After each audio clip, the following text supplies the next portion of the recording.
Voilà, on est aujourd'hui le jeudi 14 qui se lève, on est le 26 novembre. Le cours sera aujourd'hui pour la famille Atouati, David Pinchas et Chava, Lucie Rachel Bat Zina Eliaou Ben Kamra pour leur refoua, ainsi que celle de Yitzhak Ben Aloua, Yaakov Ben Zina et Simcha Bat Kamra pour la réussite de Yitzhak Ben Zina et de Machlou Ben Yaakov, mais aussi pour l'élévation de l'âme de Madeleine Rachel Bat Sarah, ainsi que pour l'élévation de l'âme de Yaakov Ben Rosa, ainsi que pour l'élévation de l'âme de Messaouda Saada. Alors on va affiner, terminer aujourd'hui le sujet qu'on traite déjà depuis 2 jours, 3e jour aujourd'hui, et je tiens d'abord à préciser qu'il n'y aura pas cours dimanche, ainsi que lundi matin. Le cours de lundi matin, exceptionnellement aussi dimanche, on a un tiyou. Lundi matin, ce n'était pas prévu, mais j'ai une obligation imprévue, elle, par contre. Et donc dimanche et lundi matin, il n'y aura pas cours. On reprend nos cours normalement à partir de mardi matin, Be'ezrat Hashem. Et voilà. Et voilà. Ce sera Youtet qui se lève d'ailleurs. Et donc, de toute façon, Be'ezrat Hashem, le cours de mardi matin sera lié et directement lié à Youtet qui se lève, qui est ce qu'on appelle le Rosh Hashanah de la Chassidout. On fera un cours pour expliquer une fois de plus ce qu'est la Chassidout et ce que sont d'une manière générale les secrets de la Torah. Donc ce sera le cours de mardi matin, donc ce sera une bonne reprise après 2 jours d'absence. Et le cours d'aujourd'hui aussi, bon, malheureusement c'est la série, le cours d'aujourd'hui sera plus court parce que j'ai aussi une obligation, je dois m'absenter. Mais quoi qu'il en soit, donc on va essayer de résumer un petit peu ce qui a été dit et je reviens directement sur l'essentiel. Finalement, on le sait, ou on est censé le savoir, tous les problèmes que nous avons, nous, en tant que peuple, avec le monde extérieur, sont toujours le reflet, la conséquence directe de problèmes que nous avons à l'intérieur de nous-mêmes. C'est pas qu'on est maso, c'est pas qu'on aime se faire du mal et s'auto-accuser, mais c'est comme ça. C'est fondamentalement vrai, dans la mesure, et on peut l'expliquer même d'une manière très rationnelle, sans faire allusion à de la haute voltige mystique et métaphysique, dans la mesure où le peuple juif est le microcosme de l'humanité tout entière. Comme on le sait, la famille fondamentale d'Israël, c'est 70 personnes, comme on va le voir bientôt à la fin du premier livre de la Torah. 70 personnes qui composent la famille essentielle de Yaakov, en rapport aux 70 peuples. Ce qui veut dire qu'on est un échantillon de l'humanité tout entière. Et c'est aussi le sens profond de l'élection d'Israël. On n'a pas été sorti des peuples pour vivre notre propre histoire. On est sorti des peuples pour expérimenter l'histoire de l'humanité tout entière. Donc automatiquement, les problèmes qu'il y a chez nous sont, on pourrait dire, le micro des problèmes qui se trouvent au niveau de l'humanité tout entière. Mais plus encore, lorsqu'un problème démarre chez nous et n'est pas résolu, alors dans l'histoire, ça va donner, au niveau du macro, au niveau de l'amplification du problème, ça va donner des problèmes colossaux au niveau de l'humanité elle-même, et surtout, comme un boomerang, ça se retourne contre nous. Et donc, on a commencé à expliquer hier, mais je veux l'affiner aujourd'hui, que bien sûr, à un niveau extrêmement profond, ne me prenez pas au mot par rapport à l'histoire et aux mécanismes historiques que l'on peut expliquer sans doute sans faire allusion à ce que j'explique moi. Mais moi, j'explique les choses telles qu'elles sont à la racine, et l'histoire n'est que la vitrine qui empêche de voir ce qu'il y a vraiment dans le magasin. Mais quoi qu'il en soit, au niveau fondamental, c'est un dérapage, c'est ce qu'on a expliqué hier, mais hier le cours était tellement immense, il y avait tellement de notions que sans doute celle-là, elle vous est rentrée dans les oreilles sans vraiment rentrer dans la tête, donc c'est ce que je voudrais affiner aujourd'hui, c'est qu'un dérapage de Yehuda va engendrer la civilisation essavique, Édom, l'Occident, et un dérapage de Yosef va engendrer l'islam, Ishmaël. Alors, rien qu'à voir les yeux que vous faites quand je viens de dire ça, je suis donc sûr, je ne me suis pas trompé, je l'ai dit pourtant hier, mais personne ne l'a entendu. C'est normal parce que c'était une goutte dans un océan. Pourquoi? Comment je peux dire une énormité pareille? Comment Yosef engendre l'islam et comment Yehuda engendre Esav? Pourquoi? J'ai expliqué que, en vérité, Yosef, commençons par le plus simple, et je vais expliquer pourquoi c'est le plus simple, incarne la soumission totale à Dieu. L'homme qui prend sur lui le joug de la volonté d'Hachem, le joug de la loi, celui qui se plie, qui s'annule, qui ne pose pas de questions, zé ou zé, c'est comme ça. D'où il le tient? De sa mère. On l'a expliqué hier, sa mère qui s'annule totalement, qui passe outre son amour, ses sentiments, son désir le plus profond de se marier avec Yaakov. Elle sent que la volonté d'Hachem, c'est de laisser Léa passer la première. Elle s'annule, elle s'auto-détruit complètement. Maintenant, quand cette notion est bien gérée, d'accord, je tiens à préciser que ce cours que je fais maintenant, c'est la suite de dizaines de cours, surtout des 2 derniers. Donc pour bien le comprendre, il faut revoir tout ce qui est expliqué depuis pratiquement 2 semaines. Mais quoi qu'il en soit, quand Yosef ou Rachel c'est bien géré, alors ça donne, on pourrait dire, un judaïsme de rigueur, un judaïsme de soumission, un judaïsme d'annulation, mais ça reste du judaïsme. Mais quand cette notion-là est mal gérée, quand elle déborde, alors ça va donner une religion qui, elle, ne laisse plus aucune autre place qu'à la soumission. Et celui qui ne se soumet pas est complètement exclu. C'est, on pourrait dire, le côté extrême, exagéré, du côté Rachel-Yosef. Maintenant, on va voir dans quelques instants qu'est-ce qui fait qu'il y a cette exagération. On revient maintenant à Yehuda. Pourquoi Yehuda, c'est le modèle le plus difficile? Parce que je vais répéter ce que j'ai expliqué hier et vous allez comprendre à quel point c'est difficile. Parce que Yehuda n'a pratiquement jamais existé dans notre histoire. Le modèle Yehuda. C'est quoi le modèle Yehuda? C'est un homme qui est profondément, sincèrement, authentiquement attaché à Hachem, mais qui refuse l'annulation totale et absolue comme si l'homme ne comptait pas. D'où il le tient? De sa mère Léa. C'est le cours d'hier. Léa sait que la volonté d'Hachem est qu'elle se marie avec Esav, mais Léa pose la question fondamentale, mais moi je suis où là-dedans? Moi ça ne me convient pas. Ça ne te convient pas, mais on ne te demande pas ton avis, ferme-la. C'est Hachem qui décide. Je suis désolé, maître du monde, ça ne me convient pas. Je ne vais pas bousiller ma vie avec cet homme-là. Mais c'est pour ton bien. Toi tu le sens, moi je ne le sens pas. D'accord? Maintenant, ce modèle-là est très très très difficile à trouver. Pourquoi? Parce que c'est le début du cours. Généralement, le modèle Léa Yehuda, qu'est-ce qu'il donne? La chiloniout. Celui qui ne croit en rien, celui qui ne fait que ce qu'il veut. C'est très très difficile de trouver un homme qui est totalement attaché à Hachem et qu'en même temps passe par là où lui il veut aller. C'est pratiquement impossible parce que c'est comme parler de l'eau sèche. Un feu mouillé de l'eau sèche. Si tu es soumis à Hachem, de quel droit tu dis non, là je ne me soumets pas? Comment c'est possible? Donc c'est une équation qui est très théorique. Et donc c'est un modèle qui n'a pratiquement jamais existé dans notre peuple. À chaque fois que des Juifs ont essayé, on pourrait dire, d'exister indépendamment de la volonté d'Hachem, ça s'est soldé en abandon d'Hachem. Pourquoi on n'a pas de libre arbitre? Non, mais le libre arbitre de faire ce que Hachem veut, pas de faire ce que lui ne veut pas. Tu donnes le chemin et tu choisis. Mais non, mais là, le libre arbitre, c'est que le mauvais penchant te dit révolte-toi contre Hachem, et tu choisis d'aller dans le sens d'Hachem. Mais on n'a jamais vu un libre arbitre où, en tant que croyant, je fais le contraire de ce que Hachem veut. C'est pas le libre arbitre, ça s'appelle une faute, ça. Or là, on ne parle pas de faute. On parle de quelque chose qui est le Ratson Hachem aussi. La preuve, c'est qu'il n'a pas empêché Léa. En plus, c'est à Léa qu'il a donné le Mashiach et non à Rachel. Ce qui veut dire que d'une révolte contre lui, Hachem a choisi de faire sortir le Mashiach. Alors, c'est un modèle qui est fou, ce modèle-là. C'est pour ça qu'il n'a pratiquement jamais existé. C'est pour ça que nos maîtres disent que ce modèle s'appelle le Meller, qui est Poretz Geder, qui fait tomber les limites, Ve'oseloder, et qui se fait son propre chemin. Je refuse d'avancer sur ta route, j'avance sur la mienne. Mais alors dans ce cas, tu es un kofer, tu es un chiloni. Tu vas contre Hachem? Non, pas du tout. Je ne vis que pour Hachem, mais j'avance selon mon chemin. Hier, Moshe a dit quelque chose qui était profondément juste, qu'en vérité, même en refusant d'épouser Esav et en épousant Yaakov, elle a quand même été dans le chemin d'Hachem.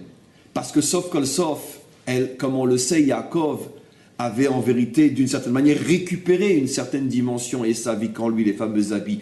Mais ça, c'est déjà de la profondeur et de la haute voltige sur le plan de l'explication. Sur le plan pshat, elle n'a pas fait la volonté d'Hachem. Pourquoi Hachem la laisse faire? Pourquoi? On a expliqué.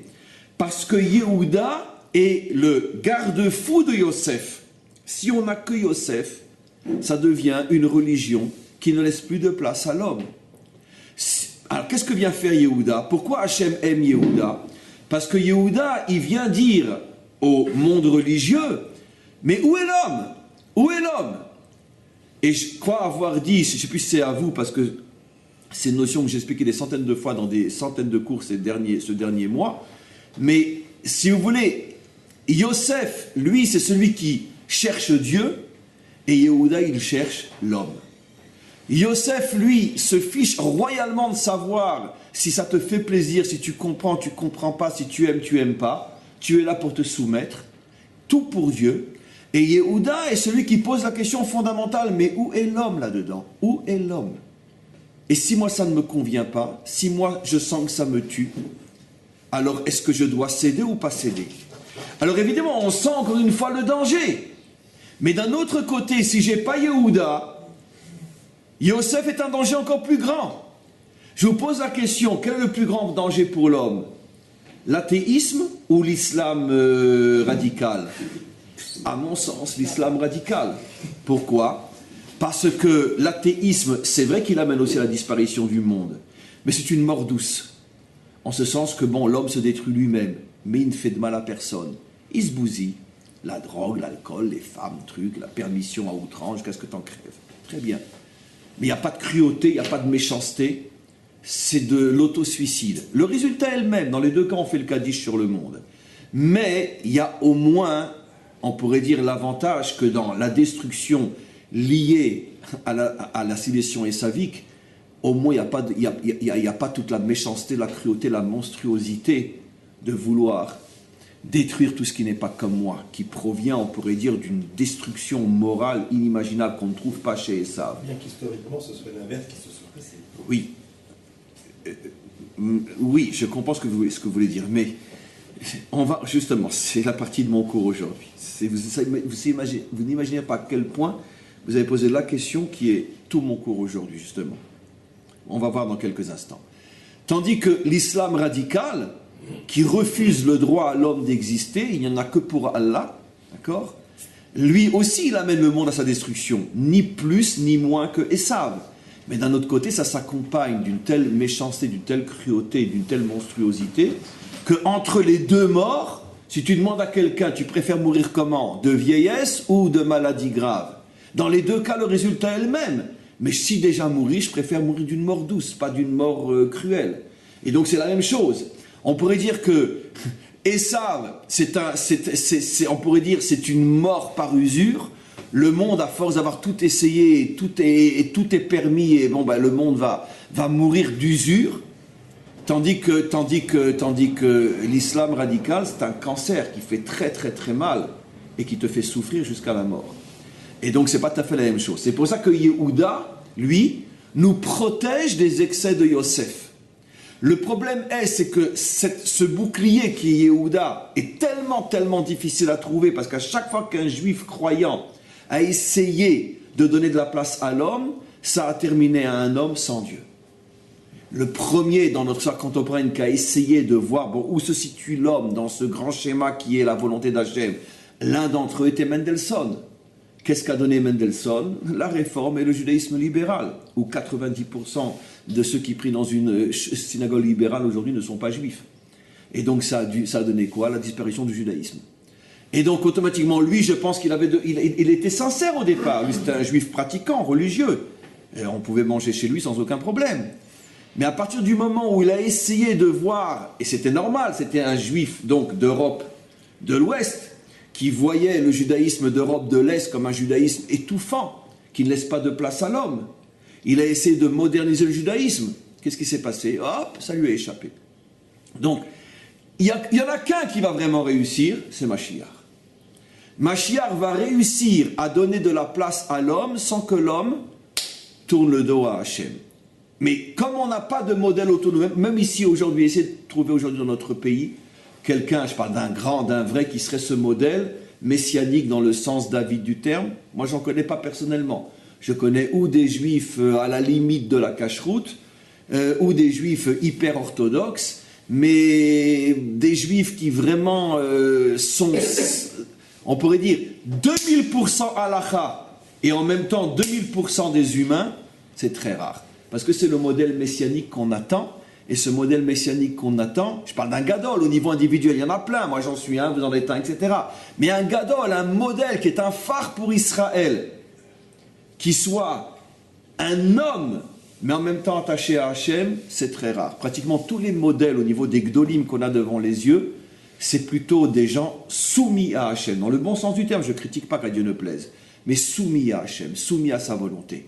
L'homme n'est pas content, mais qu'il aille se faire voir. Oui. Est-ce qu'on voit ça, est-ce que vous parlez maintenant pendant ces 3 cours, dans les deux noms, Yehuda et Yosef.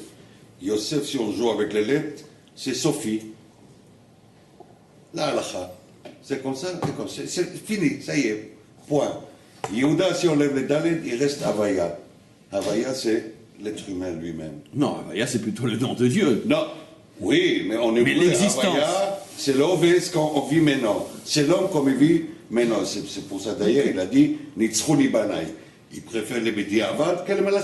Bien que dans le nom Havaya, ça fait plutôt allusion à. Mais, malgré tout, il y a quelque chose de juste, parce que si on écrit le nom d'Havaya en toutes lettres, on trouve la Gematria 45 qui est Adam.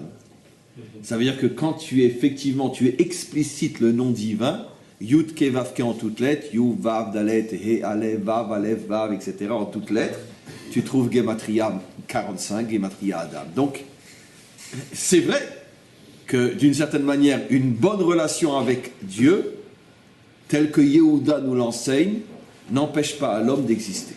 Alors maintenant, vous avez compris maintenant pourquoi j'ai dit qu'un mauvais Yehuda donne et savent.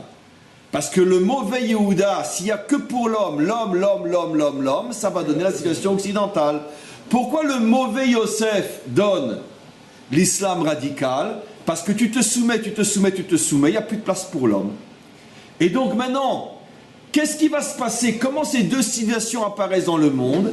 Quand il n'y a pas l'unité entre Yosef et Yehuda, quand Yosef dit « j'ai pas besoin de toi Yehuda », et quand Yehuda dit « j'ai pas besoin de toi Yosef », quand à l'intérieur du peuple juif, Yehuda et Yosef ne s'entendent pas, soit il y a ceux qui disent « l'essentiel c'est l'homme », soit il y a ceux qui disent « l'essentiel c'est Dieu ». Je vais vous donner un exemple dans la vie de tous les jours, après vous allez voir, c'est très intéressant. Et bien dans ce cas-là, Yosef, tu es tout seul, tu vas engendrer l'islam. Yehuda, tu es tout seul, tu vas engendrer Esav. Donnons un exemple dans la vie de tous les jours. Je vais vous donner un exemple classique. Vous allez voir, c'est sur ce genre d'exemple qu'on peut voir tout de suite les deux tendances à l'intérieur de chacun d'entre nous s'exprimer. D'accord?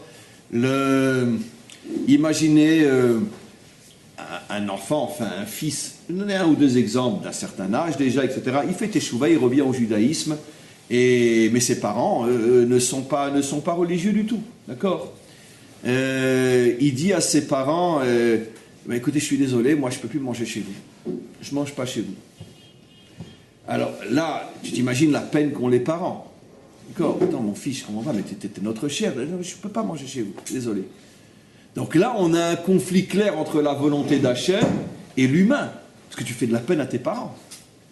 Ça leur fait beaucoup de peine. Comment qu'on tranche?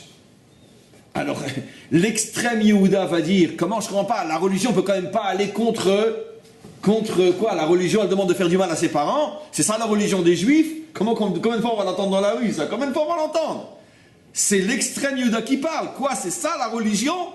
Qu'un fils ne mange plus chez ses parents? C'est ça votre judaïsme? Qu'est-ce que va dire Yosef? Mais évidemment, il n'y a aucun problème, je ne comprends pas. Ils ont qu'à eux manger cachère, ils ne sont pas contents, ben, qu'ils mangent tout seuls. Voilà, l'extrême. Donnons un autre exemple. C'est Shabbat. Ici en Israël, il n'y a qu'un seul jour par semaine où on a un moment de livre. D'accord? C'est notre dimanche à nous. Quelqu'un, il a des vieux parents qui sont malades, souffrants, etc. Il peut les visiter que le Shabbat.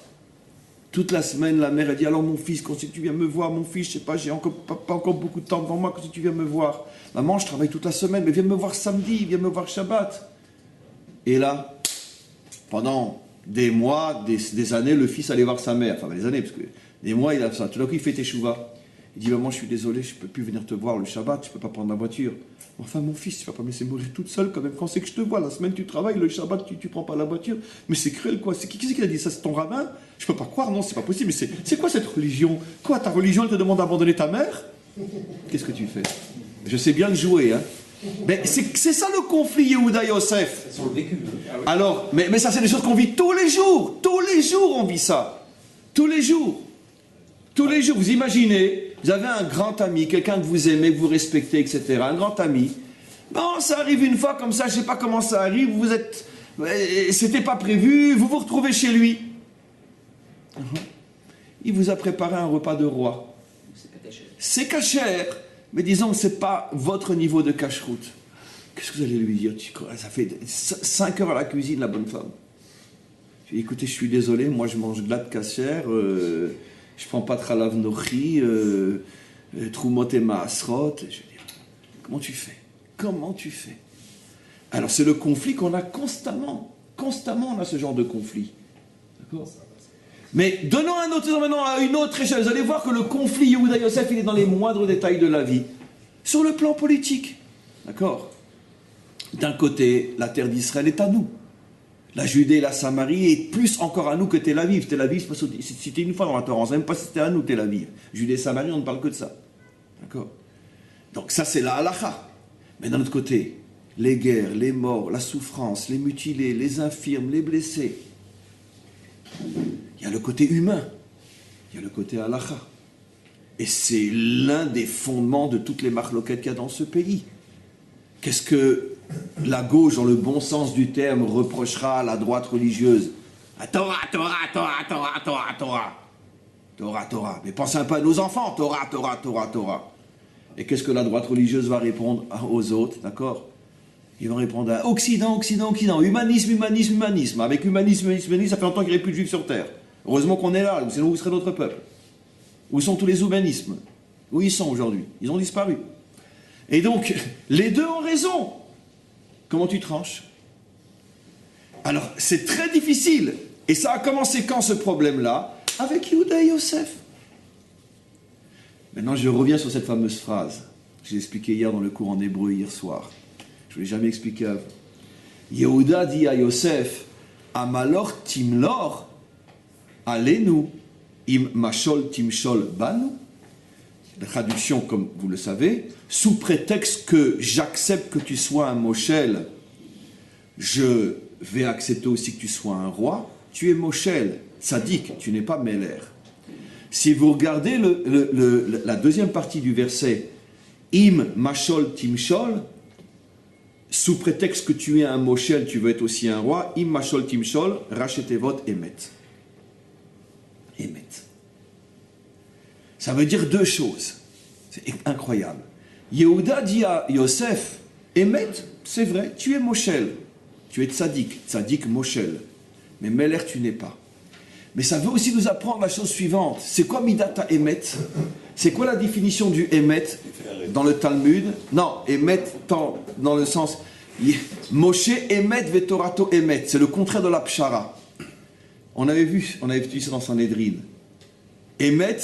Sur Emet, on dit, c'est Moshe, Yikov Adin et Tahar. Que la vérité, que le din défonce la montagne. Emet, il n'y a pas de pshara. C'est dans cette fameuse souga, on l'a étudié ensemble. Est-ce que des juges ont le droit de proposer un compromis? Il y a une grande marloquette dans le Talmud. Certains disent, dans un tribunal, on n'est pas là pour faire des compromis, on est là pour savoir qu'est-ce qu'est le Emet, qui a tort, qui a raison. Et un autre avis dit, si un tribunal peut faire un compromis, Azmatov. Et là, il y a tout un dioun dans la Gemara, et on rapporte les deux personnages. Aaron était l'homme des psharot, et Moshe était l'homme du din, l'homme de Emet. Torat Emet Natan Lanu. Et donc, Emet, c'est cette notion de... Il n'y a pas de pshara avec Emet. C'est comme ça, zéouzé. Emet. Et donc, c'est ce que Yehuda dit à Yosef. Toi, tu es l'homme du Emet. On ne discute pas avec la vérité. Mais moi, je ne suis pas l'homme du Emet. Moi, je suis l'homme de la Malchut. Dites-moi, la royauté, la direction d'un pays, elle repose sur Emet ou sur Pshara? Bien sûr. C'est quoi la diplomatie? Bien que je ne suis pas en train de dire qu'il faut être diplomate, c'est quoi la diplomatie? Qui est l'essence même de la royauté, c'est-à-dire de la direction d'un pays. C'est savoir composer. C'est ça la politique. C'est la science du compromis, la science Et donc, Yehuda dit à Yosef, toi tu es l'homme du Hémet, tu peux pas être Meller. Parce qu'un Meller peut pas aller avec Hémet, c'est comme ça. Et là, je vais devenir un petit peu gauchiste, c'est pas grave, puisque je n'aime pas qu'on m'enferme dans une étiquette, ni à droite ni à gauche. Je cherche ce qui est vrai, et des fois, la vérité peut être aussi du côté gauche. Je peux comprendre le côté gauche qui dit aussi en Israël, mais arrêtez vos histoires, ils sont là, ils sont quand même 2 millions, où on les met? Ah, c'est à nous, c'est à nous. Mais d'accord, mais concrètement, tu fais comment? On les fout dehors. D'accord. Donc, ça veut dire que c'est ça, Malchut, c'est ça. Il y a une réalité. Vous savez quel est le macor de ça? Je l'ai déjà apporté. Après, je reviens à votre histoire de Édom. Je l'ai déjà apporté. Un truc fou. Mais quand je l'ai rapporté, cette histoire-là, c'était dans un autre contexte. Qu'est-ce qui a causé la séparation entre Abraham et Lot? Ils se sont disputés au sujet de quoi? Que Lot laissait ses moutons paître dans des champs cananéens. Vient Abraham et lui dit, non mais attends, mais c'est du vol. C'est le coup du berger. Et donc, Lot répond, comment c'est du vol? Mais cette terre est à nous. Hachem nous l'a donnée. Et Abraham lui répond, d'accord, Hachem nous l'a donnée, mais concrètement maintenant, Tachlet, elle n'est pas encore à nous. Qu'est-ce que répond Lot? À partir du moment où c'est sorti de la bouche d'Hachem, c'est déjà à nous. J'ai laissé mon chumash, mais c'est pas grave, vous vérifierez dans cette parcha de Velech Lecha, le verset qui promet la terre, non c'est pas grave, le verset, parce que je le connais par cœur, et puis vous pouvez vérifier. Le verset qui promet la terre dit que Hachem dit à Abraham, d'accord, et haaretz natati lecha ulzaracha. La terre, je te l'ai donnée à toi et ta descendance. Rashi pose une question. Eten lecha, je la donnerai. Pourquoi je l'ai donnée? Et Rashi dit ki amirato shel HaKadosh Baruch Hu keilu asuya. Quand Hachem dit, c'est comme si c'était déjà fait. Mais il ne donne pas les temps. Non, mais c'est comme natati, c'est au passé. Je l'ai donné. Lot, il a entendu ça aussi parce qu'Abraham est venu l'annoncer à tout le monde. Lot, il l'a pris au premier niveau. Ah, Natati, Kilu Asuya, c'est comme si c'était déjà fait, donc c'est plus leur champ, c'est nos champs. Abraham vient, et Abraham dit, il faut toujours arriver à composer entre la vérité et la réalité. Cette capacité de composer entre la vérité et la réalité, ça s'appelle la malchut.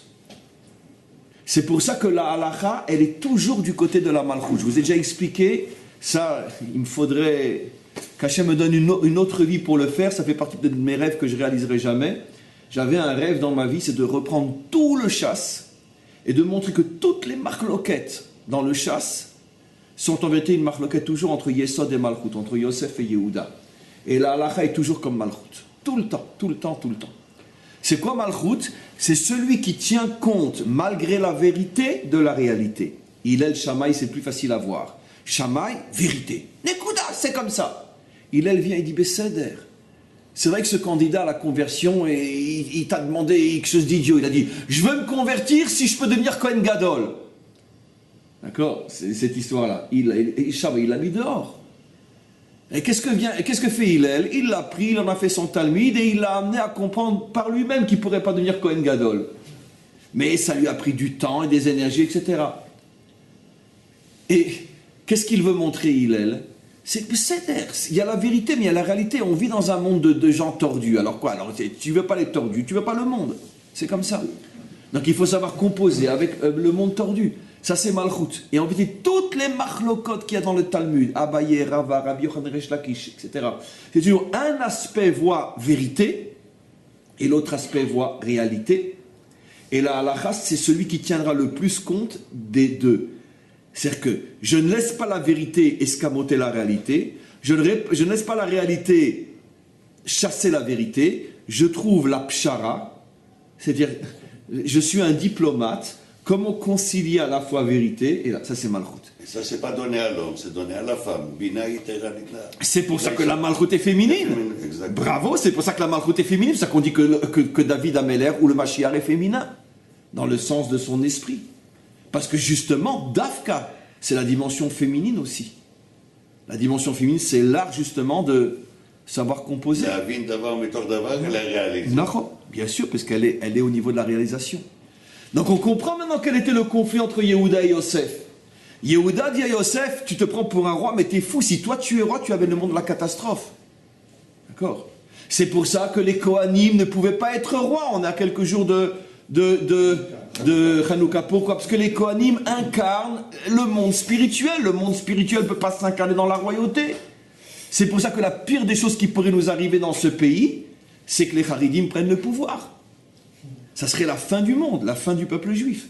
Pourquoi? Non, je le dis, alors, mais ça, sûr et certain. Les Haridim tels qu'ils sont aujourd'hui, ils sont au pouvoir, mais ils amènent Israël à la catastrophe. Le plus grand cadeau qu'Hachem a fait, c'est de laisser des Chilonim diriger le pays. Parce que c'est vrai que ça fait qu'il y a énormément d'avérotes qui sont faits, et sur ça on paye très cher. Mais d'un autre côté, on survit. Les Chilonim amènent de grandes catastrophes sur le pays à cause des fautes, mais ils n'amènent pas la destruction du peuple juif. Si les Haridim étaient au pouvoir, ce serait la fin du peuple juif. Pourquoi? Parce que ça serait une direction du type Yosef Emet. Tout celui qui n'avance pas dans le Emet, il disparaît. Et ça, c'est pas possible. C'est impossible. Chose pareille. Donc maintenant, évidemment que les Chilonim ne vont pas rester au pouvoir. Mais qui va prendre le pouvoir? Certainement pas les Haridim. Mashiach ben David. C'est quoi Mashiach ben David? Un Haridi Chiloni. Comme j'ai expliqué hier. Ça veut dire, c'est quoi un Haridi Chiloni? Ça veut dire quelqu'un qui est capable de tenir compte de l'homme sans que l'homme abandonne Hachem et le contraire. Voilà. Le genre où Akiva. Plus que les Haridim. Mashiach ben David. Je préfère dire que ce modèle n'existe pas sur terre. Parce qu'en vérité, quand je dis Haridi Chiloni et je n'ai pas dit Dati Chiloni, je sais ce que je dis. Haridi Chiloni, ça veut dire un homme qui est prêt à mourir pour une nombre de fractions de virgule de la loi, mais d'un autre côté, il fait tout pour que l'homme y trouve sa place. Je dis encore une fois, ne cherchez pas à savoir ce que c'est, on n'a pas de modèle comme ça devant les yeux. Ça n'existe pas pratiquement. C'est pratiquement, il n'existe pas. Quelqu'un qui est haridi dans son judaïsme, mais qui est profondément chiloni et humanisme dans son rapport à l'humain. Ça, c'est le modèle messianique qu'on attend depuis des millénaires et c'est pour ça qu'on n'arrive pas à le trouver, parce que tu demandes à quelqu'un de se jeter dans l'eau et de ressortir sec. C'est impossible. Il faut un véritable miracle pour ça. C'est le miracle de la délivrance finale. C'est pas l'idée du moussard. Comment? Du moussard. Ah non, le moussard, c'est... Ah non, le moussard, c'est au contraire. C'est extrêmement culpabilisant, extrêmement travail sur soi, extrêmement... Non, je ne parle pas de ça. Je ne parle pas de ça. Non. N'essayez pas de savoir, parce que, encore une fois, moi-même, je ne peux pas en dire plus parce que je ne sais pas. Savoir que ce modèle n'existe pas est déjà en soi un chidouche. Savoir au moins qu'est-ce qu'on attend. Maintenant, vous comprenez maintenant pourquoi le mauvais, maintenant on en arrive à vous. Dans notre paracha, c'est répété surtout à la fin, au moins 15 fois, j'exagère. Esav ou Edom, Esav ou Edom, Esav ou Edom, Esav ou Edom. Ça, ce cours-là, j'ai déjà fait. Mais on est dans un autre contexte aujourd'hui. Esav ou Edom, Esav. Mais on le sait, Esav ou Edom. Tu comprends? C'est vrai que la Torah est une, mais quand même. Très bien. Esav ou Edom. Pourquoi nous le répéter sans arrêt? Parce que d'abord, au niveau de mon cours, c'est facile. Le mauvais Yehuda va engendrer Esav, qui est Edom. C'est quoi le mauvais Yehuda? Il n'y en a que pour l'homme. Comment va s'appeler Esav? Edom, il n'y en a que pour l'homme. C'est quoi Edom? C'est Adam. Il n'y en a que pour l'homme. Donc c'est plus mathématique encore que la science. Le mauvais Yehuda va donner naissance à Edom. Comment, encore une fois? Parce que tout le lien de Yehuda, c'est où est l'homme, et tout le lien de Esav, c'est qu'il n'y en a que pour l'homme. Et son nom, c'est Edom, en toutes lettres, qui veut dire l'homme.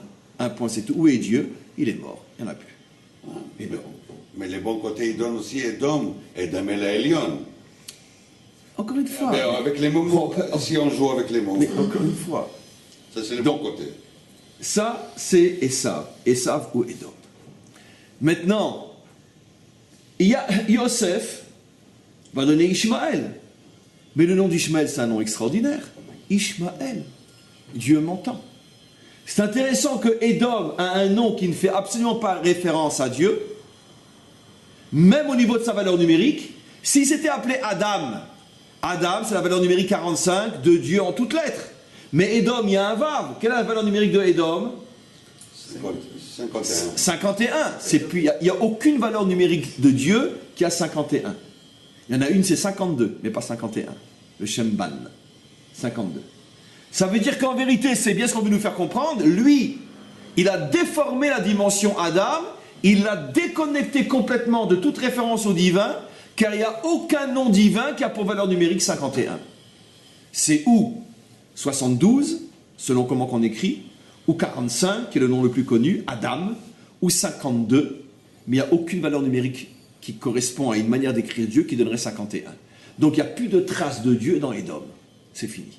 Par contre, Ishmaël, ça ne fait référence qu'à Dieu. Donc on le voit exactement ce que j'ai expliqué. Yosef va engendrer une trop grande soumission à Dieu, Ishmaël, et Yehuda va engendrer un refus total de Dieu, Édom. Maintenant, on termine presque court, j'ai dit que je devais arrêter un peu plus tôt aujourd'hui. On termine dans encore 5-10 minutes, 10 minutes, un quart d'heure. Monsieur Rigner a posé une question qui est très juste. Et ça, c'est un des nœuds du problème. Et en vérité, ce n'est pas 10 minutes, un quart d'heure qui suffirait pour y répondre. Mais on va commencer en donnant suffisamment d'éléments pour que chacun puisse compléter par sa propre réflexion s'il le veut. Ou ça sera l'occasion d'un autre cours, je suis sûr qu'on y arrivera un jour. Aujourd'hui, l'Occident, comme on le sait, est complètement efféminé, féminisé. Il a perdu toute notion de force, de volonté de s'en sortir, de se battre. Efféminé dans le sens, pas femme, mais dans le sens français du terme, ça veut dire une lavette, une serpillière. Et il a perdu toute notion, on pourrait dire, de virilité, de force, de combat, etc. Il a baissé les bras depuis fort longtemps. Mais d'un autre côté, c'est ce à quoi faisait allusion M. Rickner, l'Occident a été extrêmement guerrier, voire même barbare pendant des siècles et des millénaires. Au contraire, jusqu'à pratiquement récemment, je veux dire, la guerre de 100 ans, la guerre 14-18, la Deuxième Guerre mondiale, bien que dans la Deuxième Guerre mondiale, on a commencé à avoir ce revirement. Je pense que l'Occident guerrier est mort à Verdun. Parce que jusqu'à cette époque-là, même si c'était de la folie, et c'était de la folie, mais c'était de vrais guerriers. Avec la Deuxième Guerre mondiale, on est rentré dans une nouvelle phase où l'Occident baisse les bras. Chamberlain, Pétain, etc. Toute l'Europe s'est soumise à Hitler. Plus de combattants au niveau national. Tout le monde baisse les bras. Il n'y a que les résistants, mais c'est individuel. Et depuis, c'est vrai que l'Occident suit la ligne de la Deuxième Guerre mondiale. On ne se bat plus. L'Iran nous dérange, on fait un traité avec eux. L'islam nous dérange, on leur donne les juifs, foutez-nous la paix. Et puis ça se retourne contre eux, etc. Et donc c'est constamment, on laisse. Qu'est-ce qu'a fait Obama pendant 8 ans? Il a ruiné l'Occident. C'est-à-dire qu'il a baissé et fait baisser les bras à l'Occident, partout où il y avait un conflit naissant. Et l'Occident est dans une situation aujourd'hui, on est à la veille de Noël, personne ne sort faire des courses à Bruxelles. C'est-à-dire des centaines de millions d'euros qui sont perdus à Paris, à Bruxelles, etc. Mais à Bruxelles, plus encore. C'est pas pour rien, parce que c'est là-bas qu'est le palais de l'Europe, justement, le palais de la lâcheté. Et donc, la question est, qu'est-ce qui s'est passé? Pourquoi Esav, qui était pourtant un vrai guerrier, a baissé à ce point les bras? Deuxième question, et pendant toute cette époque où Esav était un grand guerrier, un grand conquérant, l'Empire britannique, l'Empire espagnol, etc., la conquête du Nouveau Monde avec Christophe Colomb, qui était un juif comme on le sait, c'est les juifs qui ont découvert l'Amérique, ils ont pas vérifié, ils verront, Christophe Colomb était un juif, de père et de mère, etc. Et donc, pourquoi? Qu'est-ce qui s'est passé? Le secret dans notre paracha. Esav ou Édom, Esav ou Édom. Dites-moi, quand quelqu'un répète quelque chose plusieurs fois, pourquoi il le fait? Surtout la Torah. Pour bien te faire entrer dans la tête. Pourquoi? Parce qu'apparemment tu pourrais penser le contraire. Non, Esav ou Édom, Esav ou Édom. La réponse à la question, Esav ou Édom. Pourquoi tu le répètes? Parce qu'apparemment il n'y a aucun lien entre Esav et Édom. Esav représente le Esav guerrier. Comment s'appelle dans la Torah Esav? Ishsadeh, le guerrier qui part à la chasse. Et Édom, lui, n'apparaît qu'à la fin de la paracha, qu'à la fin de l'histoire. Tout d'un coup, Esav va se transformer en Édom. Mais comme Édom, lui, est efféminé, il baisse les bras, il ne se bat plus. C'est pas du tout un combattant. Je vais le prouver, c'est clair. Il faut savoir lire un verset. Édom, c'est pas du tout un combattant. Et donc la question, mais comment Esav a pu devenir Édom? Comment ce monde viril et guerrier, plus encore que l'islam? Aucune civilisation n'a fait autant de guerres, n'a été autant guerrière que la civilisation essavique. Plus encore que Ishmaël. Comment ils sont devenus Édom? C'est ça que la Torah dit, oui, Esav ou Édom, c'est un chidouche incroyable que je vous apprends. Esav, oui, Esav ou Édom, oui. Comment c'est possible? Esav ou Édom. D'où on sait que Édom n'est pas un combattant, n'est pas, comment? Regardez comment se termine la paracha. Et voici les rois de Édom qui ont régné avant que ne vienne régner un roi d'Israël. Tous les commentaires expliquent, ce verset fait allusion à la civilisation essavique juste avant la délivrance finale, juste avant que ne vienne le roi d'Israël, que le Mashiach. Et comment ils sont décrits ces rois-là? Il a régné, il meurt, il a régné, il meurt, il a régné, il meurt. C'est tous des morts. Il n'y a plus aucune consistance, il n'y a plus rien. On nous montre, il règne, il meurt, il règne, il meurt. À quoi ça amuse la Torah? Nous faire comprendre quoi? D'après les secrets de la Torah, le Ari Akadosh, ce qu'on appelle Shvirat HaKelim. Il ne reste rien. Ils s'effondrent les uns après les autres. Toute la civilisation essavique s'effondre. Et quand la civilisation essavique s'effondre, elle s'appelle dans la Torah Édom. Et après vient Melech HaMashiach. Alors maintenant, se pose une question. Mais comment une civilisation tellement guerrière, voire même presque barbare, comment a-t-elle pu devenir à ce point serpillière et efféminée? Comment c'est possible? Au point que la Torah nous dit « Esav ou Édom, Esav ou Édom ». Comment c'est possible? Ben, c'est très simple à comprendre. Elle a perdu l'essence de la famille. Oui, mais d'accord, d'accord, mais comment ça a commencé? Mais on l'a expliqué, parce que c'est quoi Esav? Des Cananéens avec la fille d'Ishmaël. Non, quand il épouse la fille d'Ishmaël, c'est pour essayer de s'en sortir. Il a besoin de force. Mais comment ça a commencé? Mais parce que Esav est celui qui refuse la loi. C'est quand il a donné... Esav, non mais la racine, d'où vient le problème? Quand il a donné à Yaakov. Parce que Esav, il a vendu sa Bechora, il ne veut pas de contraintes. Même pendant toute l'époque où Esav était un guerrier, c'était quoi sa religion? La religion chrétienne. C'est quoi l'essence de la religion chrétienne? Pas de contraintes, pas de loi, que la grâce, que le salut. Ça veut dire que la religion chrétienne a préparé Édom. Seulement quoi? C'est facile à comprendre, mais sur le plan psychologique et historique, la religion chrétienne s'est répandue dans quel monde? Ben dans un monde de païens qui étaient de véritables barbares, dans le sens positif du terme. C'était de vrais mecs. C'était des civilisations germaines, russes, gauloises, vikings, etc. Tous ces gens-là vers lesquels la religion chrétienne est partie, c'était au départ de véritables bêtes féroces. Et donc ça a pris du temps jusqu'à ce que le christianisme arrive comme de l'eau qui s'infiltre et a transformé petit à petit la nature de ces guerriers en femmelettes. Mais, qu'est-ce qui s'est passé? En vérité, un jour viendra, je le sais, des centaines de millions le savent déjà, un jour viendra où on se rendra compte de ce que le christianisme, sans nuance, je ne parle pas des différentes tendances, le christianisme d'une manière générale, comment il est arrivé à ce point dénaturer l'homme. Puisque, on pourrait dire, la partie la plus guerrière du monde, c'est Dafka, elle, qui a reçu le christianisme, elle est devenue la partie la plus efféminée du monde. Comment c'est possible? Il a fallu 2000 ans. 2000 ans d'habituer les hommes à se dire, bon, grâce, grâce, amour, amour, amour, amour, il n'y a pas de loi, on est circoncis dans son cœur, on n'a plus besoin de la chair, ce qui compte, c'est pas ce qui rentre dans la bouche, c'est ce qui en sort, je suis venu accomplir ou abolir la loi, ce qui veut dire exactement la même chose, etc., etc. À partir du moment où le christianisme a dit, je suis venu pour accomplir, ce qui signifie abolir la loi, parce que Tachles, sur le terrain, l'accomplissement, c'est qu'il n'y a plus de loi, à partir de ce moment-là, le compte à rebours, même s'il a duré 2000 ans, a commencé. Seulement, comme le christianisme touchait des peuplades qui étaient extrêmement guerrières, ça a mis du temps. Mais après, Esav s'est transformé en Édom. Édom, c'est quoi? La femmelette. L'humanisme, la démocratie, la tolérance, la compréhension, etc., etc., qui fait que l'homme, dès qu'il est en face d'un guerrier, il baisse la tête. Et c'est comme ça que finalement la civilisation meurt. Donc en vérité, Édom est la conséquence normale et logique de Esav. Qu'est-ce que la Torah veut nous faire comprendre? Même un guerrier comme Esav, s'il refuse la loi, il finira par devenir Édom. Il finira par devenir une serpillière. Tout le monde marchera dessus et il dira encore merci. C'est ce qui se passe. Donc, on comprend bien encore une fois le mécanisme, le phénomène. La Torah, déjà depuis 4000 ans, nous prévient Esav ou Edom, Esav ou Edom. Si tu me poses la question, comment un guerrier peut devenir à ce point un lâche? Eh bien, tout simplement, en ayant une religion qui refuse la loi. Ishmaël, c'est la soumission.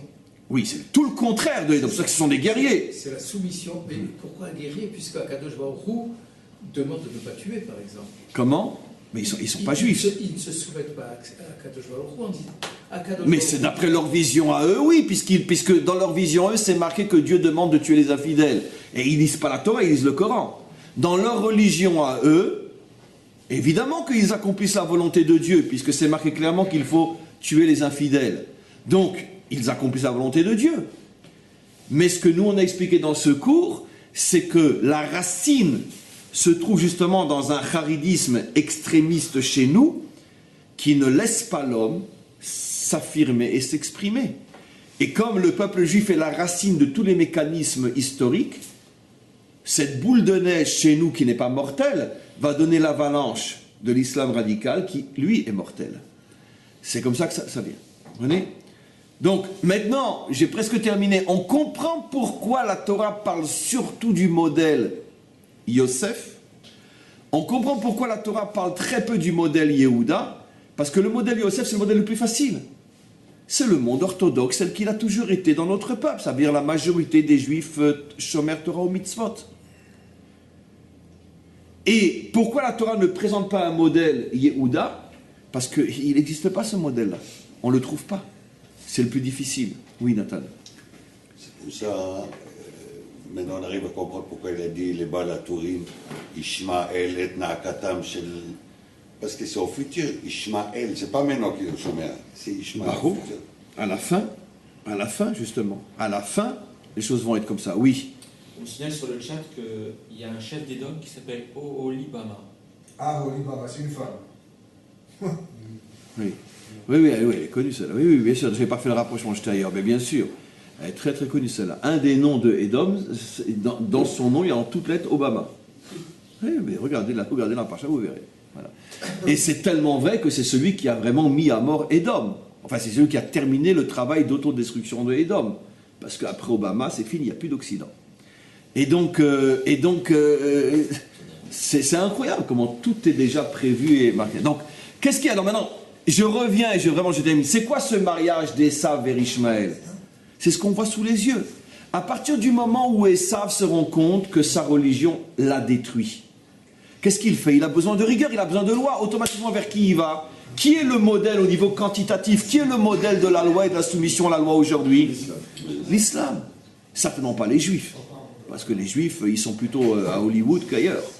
Et donc, quel est le modèle aujourd'hui de la rigueur, de la loi, de la rigidité qui manque tellement à Esav? Ishmaël. C'est pour ça que chaque seconde qu'on parle, il y a quelque part un ancien chrétien qui se convertit à l'islam. Pourquoi? Parce qu'ils sentent que quoi? Que leur religion les a fait crever. Et donc ils vont vers Ishmaël. Il y a là-dedans quelque chose de très positif à mon sens. C'est que le monde est en train de se rendre compte que finalement, il allait mourir.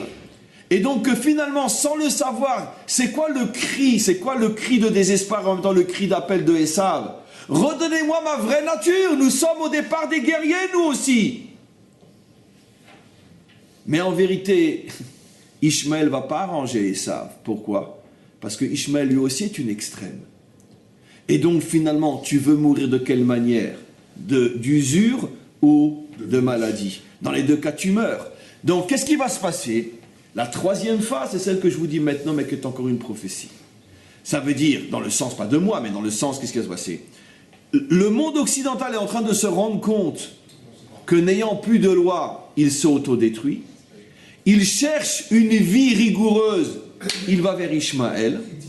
Mais dans quelques années, et c'est déjà le cas, ils se rendent vite compte que quoi? Comme on apprend tous les jours des jeunes occidentaux ou jeunes filles occidentaux qui ont tout quitté parce qu'ils se sont fait attirer par Daesh. Et au bout de quelques semaines, ils se sont rendus compte où ils étaient tombés, ils ont voulu s'enfuir, ils sont morts dans des conditions horribles, etc. Parce que très vite, ils ouvrent les yeux, ils se rendent compte que non. Et pourquoi les deux filles dont on parle maintenant, c'est des Autrichiennes, avec des noms en plus en ski. D'accord? Pourquoi qu'elles sont parties? Mais qu'elles sont parties en Syrie? Pourquoi? Parce que j'imagine deux jeunes Autrichiennes comme ça, qui avaient déjà eu une vie de Hefkerut totale. Elles avaient déjà tout connu, tout essayé. Elles en avaient marre. Elles ont voulu tout d'un coup quelque chose de fort, quelque chose qui leur redonne le sens de leur corps, de leur dignité. Elles sont arrivées là-bas, elles se sont rendues compte qu'elles se sont fait encore plus rouler qu'en Autriche. Elles ont voulu s'enfuir. Elles l'ont payé de leur vie et gravement. Mais ça, c'est le modèle micro de ce qui va se passer au niveau du macro. Aujourd'hui, c'est encore la lune de miel. Et savent croient que l'islam va le sauver. C'est pour ça qu'ils se convertissent par centaines de milliers. Une fois qu'ils vont se rendre compte que passer de l'autre côté, je ne dirais pas c'est pire, mais en tout cas c'est pas mieux, qu'est-ce qui va rester? Ils vont chercher un autre modèle. Et le modèle, ils vont le trouver où? Pas chez nous tel qu'on est aujourd'hui, qu'à Dieu ne plaise, parce qu'on n'a rien à montrer aujourd'hui. Mais chez nous, quand on aura fait Teshuva. Quand le peuple juif va faire Teshuva, donc quand on sera dans les dernières phases, juste avant la délivrance finale, et le peuple juif va montrer au monde un modèle qui plaît à la fois à Esav, parce que c'est un modèle humain, mais à la fois Ishmaël, parce que c'est un modèle divin. À ce moment-là, Ishmaël et Esav vont se dire, mais finalement la solution, elle est chez les Juifs. Pas qu'ils vont se convertir, mais qu'à ce moment-là, le peuple juif va redevenir Or Lagoïm, la lumière des peuples. On a encore un sacré travail à faire, parce qu'on est drôlement mal barré pour l'instant. C'est facile la causette, mais alors dans la réalité, je veux dire, on est drôlement amochés nous aussi. Mais quoi qu'il en soit, la différence entre eux et nous, c'est que nous, on n'a pas le choix de réussir, parce qu'on a été choisi pour réussir.